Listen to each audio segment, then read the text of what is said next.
माजी सैनिकी मुलांची वसतिगृह क्षमता 60 व माजी सैनिकी मुलींची वसतिगृह क्षमता 70 आहे. नागपूर येथील शैक्षणिक संस्थेत शिक्षण घेत असलेल्या आजी सैनिक, माजी सैनिक पाल्यांना सवलतीच्या दरात व माजी सैनिक विधवांच्या पाल्यांना मोफत निवास आणि भोजनाची सुविधा उपलब्ध आहे.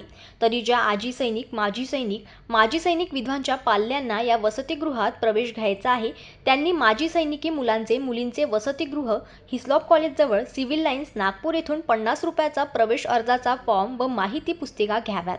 30 जूनपर्यंत माजी सैनिक ओळखपत्र, गुणपत्रिका व शैक्षणिक संस्थेत प्रवेश घेतलेल्या संस्थेच्या दाखल्याच्या छायांकित प्रतीसह माजी सैनिकी मुलामुलींच्या वसतिगृहात जमा करावे, असे आवाहन जिल्हा सैनिक कल्याण अधिकारी डॉ. शिल्पा खरपकर यांनी केले आहे.